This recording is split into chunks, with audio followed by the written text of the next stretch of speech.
सुप्रभात दोस्तों, मैं आज आप सभी के लिए लेकर आया हूँ 22 फरवरी 2022 ईस्वी का करंट अफेयर्स। तो चलिए हम लोग स्टार्ट करते हैं। मैं हूँ लव कुमार, आप सबका स्वागत करता हूँ आपके अपने यूट्यूब चैनल ज्ञान मंजिल तक में। तो आज का पहला क्वेश्चन हो जाएगा दोस्तों, आप लोग ध्यान से देखिएगा, बहुत इंपॉर्टेंट क्वेश्चन है। पहला क्वेश्चन हो जाएगा कि 18 फरवरी 2022 को कौन प्रथम श्रेणी मैच के पदार्पण मुकाबले में, यानी कि अपने पहले ही मैच में तीसरा शतक लगाने वाले दुनिया का पहला बल्लेबाज बन गया, यानी कि विश्व का पहला बल्लेबाज बन गया जो कि अपने पहले ही मैच में तिहरा शतक लगाया है दोस्तों, 300 से ज़्यादा रन बनाया है। तो खिलाड़ी का क्या नाम है दोस्तों? तो उसका नाम है, सही ऑप्शन हो जाएगा B number option, Shakibul Gani. याद रखिएगा क्या नाम है दोस्तों? तो शकीबुल गनी। शकीबुल गनी का संबंध किस राज्य से है दोस्तों?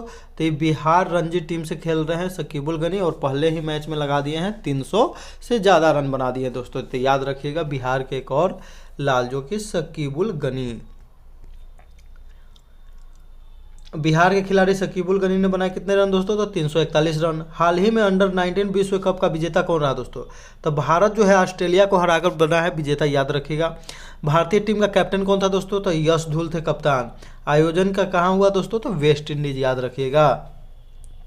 हाल ही में भारत ने अपना 1000वां वनडे मैच, और 1000 वनडे मैच खेलने वाला दुनिया का एकमात्र देश है भारत। तो भारत किसके साथ खेला दोस्तों? वेस्ट इंडीज के खिलाफ खेला, जिसमें भारत विजय हुआ। कौन स्टेडियम में खेला? तो नरेंद्र मोदी स्टेडियम, अहमदाबाद, गुजरात। विश्व का सबसे बड़ा क्रिकेट स्टेडियम की बात करें दोस्तों तो उसका क्या नाम हो जाएगा? तो नरेंद्र मोदी स्टेडियम, गुजरात, जिसका पहले नाम मोटेरा स्टेडियम था दोस्तों, याद रखिएगा। हाल ही में किस महिला खिलाड़ी को ICC women cricketer of the year का पुरस्कार मिला है? तो क्या मिला है दोस्तों? तो ICC international cricket council women cricketer of the year. तो स्मृति मंदाना, ये भी भारत की है। आईपीएल 2022 में कुल कितनी टीम हिस्सा लेगी? तो 10 टीम लेगी हिस्सा दोस्तों, जिसका स्पॉन्सर टाटा कर रहा है। तो टाटा आईपीएल इस बार होगा, टाटा आईपीएल का आयोजन होगा 15वां दोस्तों, जिसमें 10 टीमें। लखनऊ सुपर जायंट्स एगो टीम भाग ले रही है, और एगो गुजरात टाइटंस, याद रखिएगा। गुजरात टाइटंस के कप्तान हार्दिक पांड्या को बनाया गया, जबकि एल से लखनऊ, एल से लोकेश राहुल को बनाया गया लखनऊ का, याद रखिएगा। मेगा ऑक्शन हाल ही में हुआ दोस्तों, जिसमें सबसे महंगे खिलाड़ी कौन रहे? तो बिहार के ही खिलाड़ी थे ईशान किशन, जिसको मुंबई ने 15.25 करोड़ रुपए में खरीदा है। तो कितने रुपए में खरीदा ईशान किशन को दोस्तों? तो 15.25 करोड़ रुपया में। ये भी बिहार से ही संबंधित है, बिहार के ही खिलाड़ी। अगला क्वेश्चन हो जाएगा दोस्तों कि फरवरी 2022 में Vikram Sarabhai children innovation centre का शुभारंभ किस राज्य में किया गया है?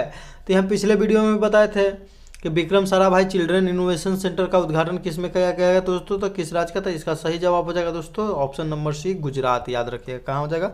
तो गुजरात। विक्रम साराभाई की बात करें दोस्तों तो इन्हें भारतीय अंतरिक्ष विज्ञान कार्यक्रम के जनक माना जाता है। इन्हीं ने शुरुआत किया था। 1962 में एक संस्था बनाए थे दोस्तों, उसी का नाम चलकर 1969 ईस्वी में बदलकर इसरो कर दिया गया, याद रखिएगा। इसरो के प्रथम अध्यक्ष कौन बने थे दोस्तों? तो विक्रम साराभाई। जबकि इसरो के वर्तमान में अध्यक्ष कौन है दोस्तों? तो एस सोमनाथ, याद रखिएगा, जो कि 10वें अध्यक्ष है। इसका उद्देश्य जो है नवाचार रिसर्च को बढ़ाना है। गुजरात के वर्तमान में मुख्यमंत्री कौन है दोस्तों? तो भूपेंद्र पटेल है, याद रखिएगा। विक्रम साराभाई स्पेस सेंटर कहाँ में दोस्तों? तो तिरुवनंतपुरम में। इसके नए अध्यक्ष बने हैं उन्नी कृष्ण नैयर, याद रखिएगा। भारतीय अंतरिक्ष विज्ञान कार्यक्रम के जनक हाल अभी बताया विक्रम साराभाई को कहा जाता है। इसरो के पहले अध्यक्ष भी विक्रम साराभाई थे। भारत का पहला सैटेलाइट आर्यभट्ट 1975 में छोड़ा गया था दोस्तों। चंद्रमा पर एक क्रेटर खोजा गया है, जिसका नाम रखा गया है विक्रम साराभाई के नाम पर, याद रखिएगा। और उन्हीं के नाम पर चंद्रयान 2 में लैंडर का जो नाम रखा गया था विक्रम, वो नाम रखा गया था दोस्तों, याद रखिएगा। भारत में परमाणु कार्यक्रम के जनक होमी जहांगीर भाभा को कहा जाता है। भाभा एटॉमिक रिसर्च सेंटर, जिसको बार्क बोलते हैं, ट्राम्बे महाराष्ट्र में स्थित है, तो भाभा के नाम पर रखा गया है। Doctor APJ Abdul Kalam missile man of India के नाम से जाने जाते हैं। कौन दोस्तों? तो डॉक्टर एपीजे अब्दुल कलाम, भारत के एकमात्र वैज्ञानिक जो कि राष्ट्रपति भी बने, याद रखिएगा। इनकी फेमस पुस्तक थी विंग्स ऑफ फायर दोस्तों, याद रखिएगा। यानी कि मेहनत करने वाले जितना छोड़ देते हैं वही जो है बैठे हुए आदमी को मिलता है, इनका कहना था। टेसी थॉमस दोस्तों मिसाइल वुमेन ऑफ इंडिया कहा जाता है, टेसी थॉमस को, याद रखिएगा। अगला क्वेश्चन हो जाएगा दोस्तों कि हाल ही में किसे आर्थिक विकास संस्थान का निदेशक नियुक्त किया गया है? तो आर्थिक विकास, तो आर्थिक माने धन रुपया का घाटा, यानी कि घाटे, चेतन घाटे, याद रखिएगा, चेतन घाटे। तो आर्थिक विकास संस्थान की स्थापना 1952 ईस्वी में हुआ। चेतन घाटे मौद्रिक नीति समिति के सदस्य भी रह चुके हैं। अगर मौद्रिक नीति समिति के अध्यक्ष की बात करें दोस्तों, तो इसके कौन होते हैं, तो गवर्नर, आरबीआई का, रिजर्व बैंक ऑफ इंडिया का गवर्नर होता है।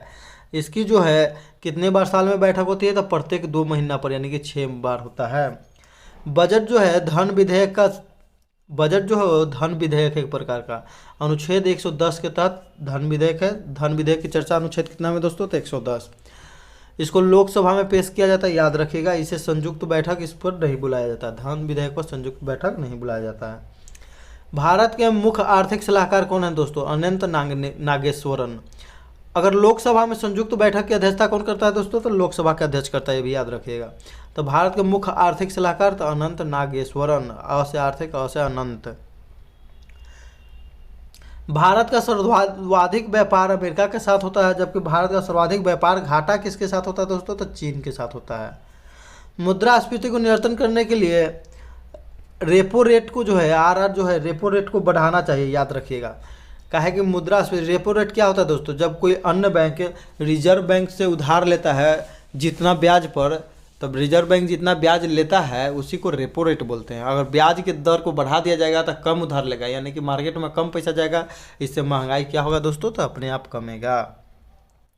अगला क्वेश्चन है दोस्तों कि हाल ही में पाकिस्तान के दूसरे सर्वोच्च नागरिक सम्मान हिलाल ए पाकिस्तान से किसे सम्मानित किया गया, Jeff Bezos, Bill Gates, Barack Obama, Elon Musk. तो इसमें सही ऑप्शन हो जाएगा दोस्तों बिल गेट्स, याद रखिएगा। क्या हो जाएगा, तो बिल गेट्स। बिल गेट्स की बात करें दोस्तों, तो ये माइक्रोसॉफ्ट कंपनी के संस्थापक हैं, याद रखिएगा। जिसके अभी वर्तमान में सीईओ कौन है, तो सत्या नडेला, याद रखिएगा, सत्या नडेला। और गूगल के सीईओ कौन है, सुंदर पिचई। दोनों को क्या दिया गया, तो पद्म भूषण पुरस्कार दिया गया है दोस्तों, याद रखिएगा। जेफ बेजोस जो है अमेजोन के संस्थापक है, जबकि एलन मस्क जो है टेस्ला इंक जो है कंपनी जो इलेक्ट्रिक कार बनाती है उसके संस्थापक है। और किसके संस्थापक है, तो स्पेस एक्स। माइक्रोसॉफ्ट के संस्थापक कौन है दोस्तों, तो बिल गेट्स। पोलियो को समाप्त करने में महत्वपूर्ण भूमिका निभाई, इसलिए बिल गेट्स को हिलाल ए पाकिस्तान सम्मान से सम्मानित किया गया। अगर भारत की बात करें दोस्तों, तो भारत पोलियो से उन्मूलन कब हो गया दोस्तों, तो भारत पोलियो से उन्मूलन हो गया 2014 में। जायद पदक जो है दोस्तों संयुक्त अरब अमीरात का सर्वोच्च पदक है। ग्वादर बंदरगाह पाकिस्तान में स्थित है दोस्तों, याद रखिएगा। कौन बनाया है, तो चीन बनाया है। ग्वादर बंदरगाह को काउंटर करने के लिए भारत ने ईरान में कौन सा बंदरगाह बनाया, तो चाबहार बंदरगाह। हाल ही में time person of the year पुरस्कार एलन मस्क को दिया गया है, जबकि time person of the heroes पुरस्कार जो दिया गया दोस्तों, तो कोविड-19 के जो बनाए हैं 4 को डॉक्टर को दिया गया है, mRNA वैक्सीन जो बनाया है, आरएनए। अगला क्वेश्चन हो जाएगा दोस्तों कि हाल ही में चर्चा में रहा इंडिया न्यूट्रिनो ऑब्जर्वेटरी का निर्माण किस राज्य में किया जा रहा है, तो याद रखिए इंडियन न्यूट्रिनो ऑब्जर्वेटरी। तो इसका निर्माण किस राज्य में किया जा रहा है दोस्तों, तो ये भी चर्चा में है, तमिलनाडु में, याद रखिएगा, तमिलनाडु में। तमिलनाडु के पश्चिमी घाट के आसपास किया जा रहा है दोस्तों, तो इसलिए वहाँ के स्थानीय लोगों द्वारा इसका विरोध किया जा रहा है, क्योंकि जो पश्चिमी घाट जो है दोस्तों इको सेंसिटिव क्षेत्र है, याद रखिएगा। इंडियन न्यूट्रिनो ऑब्जर्वेटरी तमिलनाडु के थैनी जिला में शुरू किया जा रहा है। न्यूट्रिनो जो है ब्रह्मांड का मूलभूत कण है, जिसे गॉड पार्टिकल के नाम से भी जाना जाता है दोस्तों। पश्चिमी घाट संवेदनशील है, पेरियार टाइगर रिजर्व भी इस एरिया में आता है, इसलिए तमिलनाडु के लोग इसका विरोध कर रहे हैं।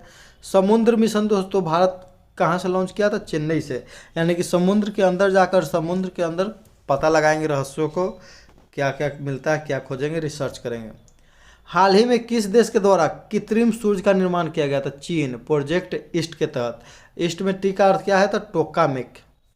राष्ट्रीय डुगोंग संरक्षण केंद्र कहाँ स्थित है दोस्तों, तो एक मन्नार की खाड़ी में है, तमिलनाडु में। डुगोंग को क्या कहते हैं दोस्तों, तो समुद्री गाय के नाम से भी जानते हैं।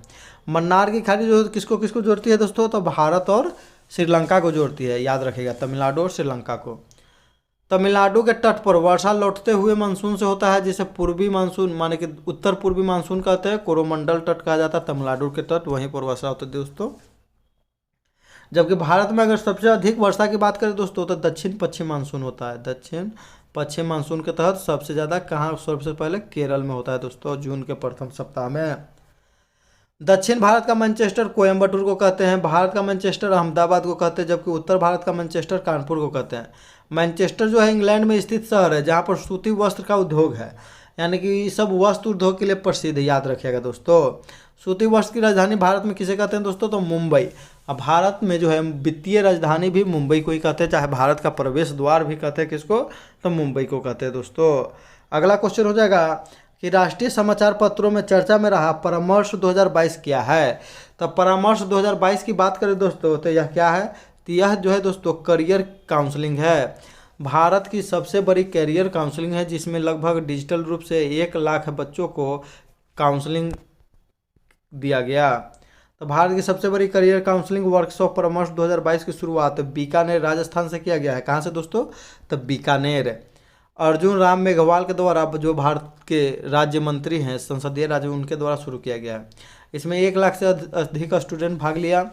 डार्क थॉन 2022 दोस्तों, तो एनसीबी नारकोटिक्स कंट्रोल ब्यूरो जो ड्रग्स पर सेवन पर जो बैन लगाता है दोस्तों, तो उसके द्वारा शुरू किया गया है, जिसमें एसएस साइट जिस पर नशीली पदार्थों का इंपोर्ट या एक्सपोर्ट होता है उसको पता लगाकर बंद करने के लिए इसको डार्क थॉन 2022 का शुरू किया गया है। ऑपरेशन परिवर्तन दोस्तों, गांजे की खेती को रोकने के लिए आंध्र प्रदेश में ऑपरेशन परिवर्तन। डेफ एक्सपो 2022 का आयोजन गांधीनगर गुजरात, जबकि यह हर प्रत्येक 2 वर्षों पर होता है दोस्तों, याद रखिएगा। तो 2020 में कहाँ हुआ था दोस्तों, तो लखनऊ उत्तर प्रदेश में। और लखनऊ में जो दोस्तों ब्रह्मोस विनिर्माण केंद्र की स्थापना भी किया गया लखनऊ में, याद रखिएगा। लखनऊ किस नदी के किनारे स्थित है दोस्तों, तो लखनऊ जो है गोमती नदी के किनारे स्थित है, जबकि गोरखपुर राप्ती नदी।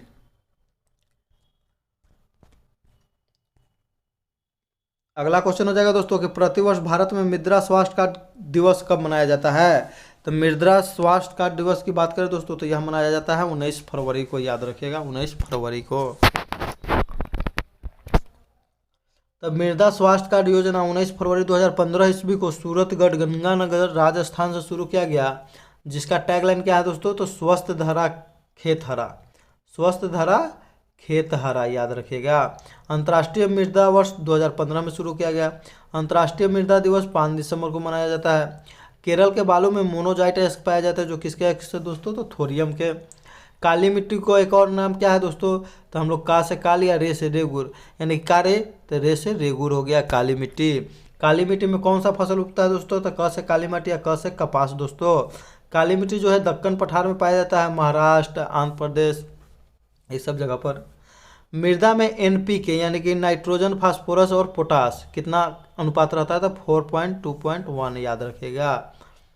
बाजरे का अंतर्राष्ट्रीय वर्ष 2023 को घोषित किया गया है, याद रखिएगा दोस्तों, बाजरे का अंतर्राष्ट्रीय वर्ष। अगला क्वेश्चन हो जाएगा दोस्तों, बहुत ही इंपॉर्टेंट क्वेश्चन है, आप लोग ध्यान से देखिएगा कि भारतीय रेलवे की सबसे लंबी सुरंग जिसे हाल ही में जोड़ा गया है या खोला गया है दोस्तों, तो कौन है दोस्तों, तो पीर पंचाल जो था दोस्तों वो पहले था, तब हो गया है T49 सुरंग, याद रखिएगा T49 सुरंग इसका नाम है।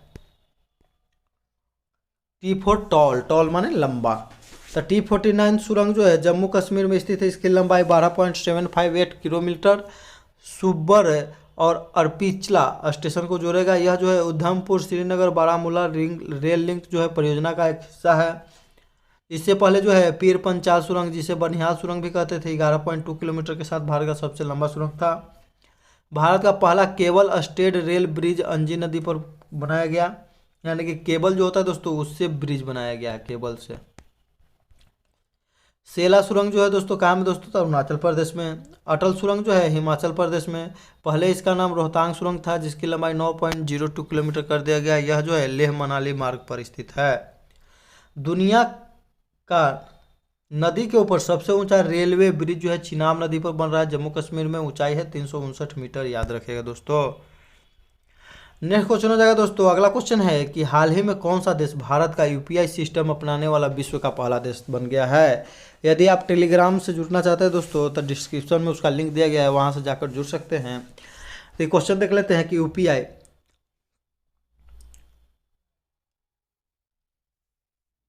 तो यूपीआई से जुड़ने वाला पहला देश कौन बन गया दोस्तों, तो इसका सही जवाब हो जाएगा नेपाल, याद रखिएगा नेपाल। तो यूपीआई का फुल फॉर्म क्या होता है दोस्तों, तो यूनिफाइड पेमेंट इंटरफेस, जिसमें जो है सभी बैंकों का अकाउंट एक ही ऐप पर होता है, यूपीआई में होता है दोस्तों। एसबीआई हो, पंजाब नेशनल बैंक हो, आईसीआईसीआई बैंक हो, किसी का भी। तो यूपीआई से देखते हैं दोस्तों ट्रांजैक्शन करते हैं तो कोई भी बैंक का रहता है वो चल जाता है। यूपीआई जो है किसने लॉन्च किया था भारत में? तो एनपीसीएल यानी national payment corporation of India.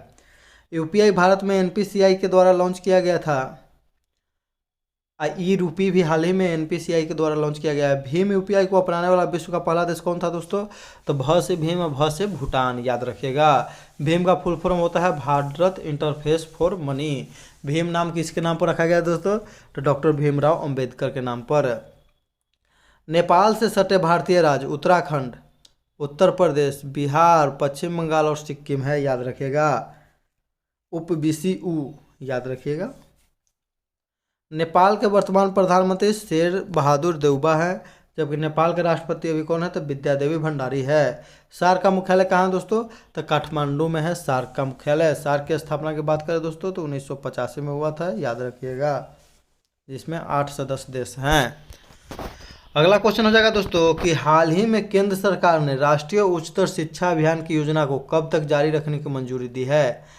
तो जो है राष्ट्रीय उच्चतर शिक्षा योजना को कब तक जारी रखने की मंजूरी दी है? तो उसका सही जवाब हो जाएगा दोस्तों ऑप्शन नंबर सी, 31 मार्च 2026 तक। कब तक दोस्तों? तो 31 मार्च 2026 तक दोस्तों, याद रखिएगा। इसमें जो है 12,929 करोड़ रुपए खर्च किए जाएंगे। राष्ट्रीय उच्चतर शिक्षा अभियान की शुरुआत 2013 में किया गया था। नव भारत साक्षरता अभियान जिसकी शुरुआत 2022 से 27 तक किया गया है, जिसमें 15 वर्ष या उससे अधिक वर्षों के लोग भाग ले सकते हैं। इसमें जो है 5 साल में 1037.90 करोड़ रुपया खर्च किया जाएगा, जिसमें प्रौढ़ शिक्षा को बदलकर एजुकेशन फॉर ऑल कर दिया गया है दोस्तों। तो याद रखिएगा नव भारत साक्षरता अभियान। प्रोजेक्ट आहरण और प्रोजेक्ट सद्भावना असम सरकार के द्वारा शुरू किया गया दोस्तों। प्रोजेक्ट आहरण जो है वो वैसे गरीब जो दूर दराज के इलाके में रहते हैं और उनको जो है पोषण अच्छा से नहीं मिलता है, तो वैसे स्टूडेंटों के लिए उपलब्ध करवाना पोषण है। पिछला वीडियो में क्वेश्चन पूछा गया था दोस्तों कि एशिया का सबसे बड़ा बायो सीएनजी संयंत्र कहाँ खोला गया है? तो एशिया का सबसे बड़ा बायो सीएनजी संयंत्र, सीएनजी का फुल फॉर्म क्या होता है दोस्तों? तो कंप्रेस्ड नेचुरल गैस। सीएनजी में कौन सा गैस रहता है दोस्तों? तो मीथेन रहता है, ये भी जान लीजिए। तो बायो से दोस्तों तो बनेगा, तो खोला गया है इंदौर मध्य प्रदेश में दोस्तों। इसका सही जवाब है इंदौर मध्य प्रदेश। सही जवाब देने वाले लोग हैं पृथ्वीराज, आयुष वर्मा, अमृता कुमारी KIT2007, सुनीता देवी, नीतीश रंजन, रुपेश यादव, अमित चंद्र विद्यार्थी, सुमन राज, रोहित राज इत्यादि दोस्तों। इन सभी को मेरी तरफ से ढेरों सारी बधाई एवं शुभकामनाएं। आप लोग जल्दी से जल्दी सफल हो अपने लक्ष्य में। और आज का क्वेश्चन रहेगा दोस्तों जिसका आप लोग कमेंट करके जवाब दीजिएगा कि भारत के यूपीआई सिस्टम को अपनाने वाला विश्व का पहला देश कौन बना? अभी बताएं दोस्तों कि भारत के यूपीआई सिस्टम को अपनाने वाला विश्व का पहला सदस्य कौन बना, देश बना? तो आप लोग उस देश का नाम बताइए, कमेंट करके जितना ज़्यादा से ज़्यादा हो सके जवाब दीजिए। कृपया वीडियो को लाइक करिए, शेयर कीजिए और सब्सक्राइब कीजिए। जो भी नए हैं कृपया बेल आइकन की घंटी को भी दबा दीजिए। इसी के साथ हम अपना वीडियो समाप्त करते हैं दोस्तों। जय हिंद, जय भारत, वंदे मातरम दोस्तों।